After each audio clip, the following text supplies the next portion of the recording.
여러분, 김재구입니다. 오늘 도망자 김성태 회장, 쌍방울 회장이 검찰에 딜이 들었어요. 쌍방울 봐주면 이재명에 대해서 의혹을 진술하겠다. 그런데 이게 사실상 지금 현 시대에서 맞는 얘기도 아니죠. 쌍방울 그룹의 비리와 이재명 더불어민주당 관련 변호사비 대납 의혹 수사 있잖아요.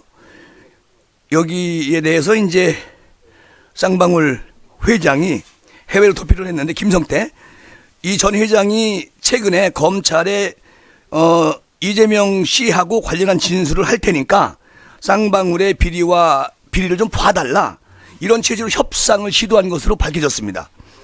그런데 검찰은요, 협상 불가다, 모든 의혹을 엄정하게 수사하겠다, 이런 입장을 밝혔는데, 아니 옛날이나 통할지는 모르겠지만 지금 우리 이원석 검찰이 엄정 수사를 원칙으로 수사를 하고 있는데 이렇게 말을 합니다. 김성태 전 회장은 최근에 복수의 경로를 통해 가지고 자신의 인터폴에 적색 수배한 수원지검 지검장 홍승욱이죠. 이 홍승욱 지검장 측으로 협상을 시도했다. 자, 이런 게 이제 기사에 떴어요. 김성태 전 회장이 자진 귀국을 해서 검찰에서 변호사비 대납 의혹 등 이재명 관련 의혹에 대해 진술을 하는 대신에 횡령 및 주가 조작 등 쌍방울 관련 각종 수사를 무마해 줄 수 없겠느냐, 이렇게 거래를 시도한 내용인 것으로 파악이 되는데, 그런데 검찰은요, 이런 딜 받아줄 수가 없다, 이런 거죠. 그러니까 검찰은 자신 있다는 겁니다. 당신이 그렇게 있어도 그 나라하고 협조해서 당신 체포해 온다. 그러니 스스로 들어와서 자박을 해라. 자, 이런 거 아니겠습니까? 그 검찰의 한 간부는 이런 말을 해요. 옛날 같으면 음성적으로 김성태 전 회장의 제안을 받아들여서 적당히 윈윈하고 빠르게 수사를 마무리하는 검사가 간혹 있었을 수도 있었겠지만, 지금은 보는 눈이 너무 많고 절대 불가능하다, 이런 게. 거기다가 윤석열 정부가 들어온 지 얼마 안 됐습니다. 이런 일이 터지면요, 이게 기소가 되더라도 법원의 판사가 이거 검사 그냥 놔두지 않습니다. 국민이 가만히 있지 않아요. 원칙대로 모든 의혹에 대해서 엄정하게 수사를 하십시오 라고 김재구는 우리 이원석 검찰에 부탁을 드리고 싶네요. 혹여나 검찰이 딜을 받아줬다가 김성태 회장이 재판 과정에서 검찰과 딜을 했다, 자, 이렇게 폭로하면 검찰은 엄청난 역풍을 맞을 수가 있는 거 아니겠습니까? 검찰이 바보입니까? 참 아마추어틱하다, 김성태 전 회장 측근에서. 아니, 변호사들이, 김성태 측 변호사들이 이런 얘기를 하는 것 같은데, 자, 수사팀이 김성태 전 회장의 제안을 절대적으로 받지 않습니다. 미국의 폴리바겐 닝이라는 그 유죄 인정 조건부 형량 협상이라는 게 미국에서는 있습니다. 그래서 일본의 사법 협조자 형별 가면 제도는 한국에서는 법적 근거가 없다는 거예요. 그러니까 오히려 법원이 불기소 또는 가벼운 죄 기소 약속 등, 자, 검사와 거래로 한 증언 또는 자백을 인정하지 않는다는 대한민국 판례까지 있는데 검찰이 이거를 하겠습니까? 그러니까 지금 이제 김성태 전 회장이 똥줄이 단 거지. 이 정도가 되면 아마 스스로 귀국해가지고 검찰에 들어올 가능성이 있다, 김정은은 그렇게 보고 있습니다. 그러면 이재명 씨는 어떻게 되는 거야? 이재명 씨는 정말, 아니, 페이스북에 썼던 글 싹 지웠어요, 이재명 씨가. 왜냐하면 거기에 자기의 약점을 잡힐까봐 느닷없이 다 지웠거든요. 검찰은 이미 이재명 씨 페이스북 전부 다 긁어다가 다 확보해놨습니다. 그걸 그렇게 하는 거대 야당의 대표가 어디 있습니까? 어쨌든 김성태 회장은 검찰의 포망이 좁혀오니까 지난 5월 30일 날 동남아시아 지역으로 도주를 했어요. 동남아시아로 도주를 했는데, 그 이후에 반년 가까이 시간이 지났단 말이죠. 근데 현재 검찰은 쌍방울 그룹을 둘러싸고 전방위로 수사 확대를 하고 있는 상황이고, 또 김성태 전 회장은 대북 경협을 소재로 한 계열사 나노스 주가 조작 의혹, 150만 달러 가량의 외화 밀반출 및 대북 송금 의혹까지 지금 받고 있습니다.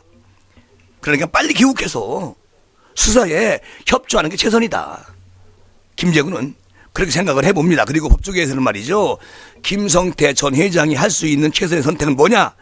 최대한 빨리 들어와가지고 수사에 협조하면 그만큼 죄가 좀 감해지지 않나, 이렇게 법조계에서 생각하고 있는 것이고, 시간을 계속 끌면 끌수록 그 비리 혐의가 커질 수도 있고, 또 자신의 형량이 늘어난다는 것을 김성태 전 회장은 알고 있다는 거예요. 그러니까 김성태 측 변호사들이 김성태 전 회장한테 계속 이거에 대한 이야기를 하고 있는 것으로 알고 있습니다. 자, 특정범죄 가중처벌법에 따르면 횡령, 배임, 범죄에 따른 본인 또는 제3자가 얻은 이득액이 50억 이상인 경우에는 무기징역 또는 5년 이상의 징역형을 처벌받을 수 있다. 이렇게 지금 나와 있습니다. 자, 도피 과정에서 국내 재산을 국외 은닉, 도피시켰을 경우는 도피액이 5억 원 이상이면 5년 이상 징역입니다. 그리고 50억 이상이면 무기징역, 10년 이상 징역이에요. 엄청난 처벌을 받게 되는 겁니다. 그러니까 김성태 전 회장의 주변인들이 하나둘씩 검찰의 수사망에 추가로 들어오는 것도 완전히 악재라는 거죠. 그러니까 수사선상에는 쌍방울 전직, 현직, 또 임직원과 더불어 김성태 회장, 또 현직 회장, 이런 아주 가까운 인물들로 뽑히는 누구냐? 배상윤, KH 필록스 회장 등이 전부 다 여기에 관여가 되어 있습니다. 그러니까 김성태 전 회장 사정을 잘 안다는 한 변호사가 이런 말을 해요. 김성태 전 회장 입장에서는 이번 사건을 넘긴 이후에 계속 사업을 해나가야 할 입장이다. 그러니까 최대한 버티면서 의리를 지키는 것처럼 보이다가 지금까지 어쩔 수 없이 귀국한다는 모양새를 연출해야 되는 것이 아니겠습니까? 그러니까 이제 정치권 등의 기존 거래처와 신뢰를 이어갈 수 있기 때문에 적당한 귀국 타이밍을 보고 있는 거 아니냐. 뭐 이 사람이 사업가고요. 머리 좋습니다. 그리고 나이 이제 54살밖에 안 먹었어요. 그러니까 이 홍승욱 수원지검장은 지난달 18일 날 국회법제사법위원회 국정감사에 나왔었죠. 그때 지금 쌍방울 경영진의 비리와 그 관련된 범죄에 대해 수사하고 있다. 그리고 이것은 부정부패 행위에 대한 수사라고 얘기한 적이 있었습니다. 중요한 것은 다른 거 없어요. 팩트는 이겁니다. 김성태 전 쌍방울 회장이 빨리 귀국을 해서 이재명 사건, 대북 송금 문제, 그리고 이재명이 비리든 연루된 거 뭐죠? 변호사 대납 사건 솔직하게 검찰에 협조해주고, 그리고 기소가 되면 공판장에서, 재판장에서 판결을 받는 게 국민에 대한 도리다. 그리고 쌍방울 이렇게 계속 가면요, 대한민국 국민들이 쌍방울 회사에서 나오는 모든 상품을 안 사 먹도록 할게요. 그러니까 김성태 전 회장님 빨리 들어오세요. 들어와가지고 지금 뭐 이재명 이분 너무너무 어깨가 올라가고 있거든. 근데 본인이 알아. 이재명 씨가 이제 정진상 오늘 소환했습니다. 들어갔어요. 검찰로 저녁까지 조사하다가 아마도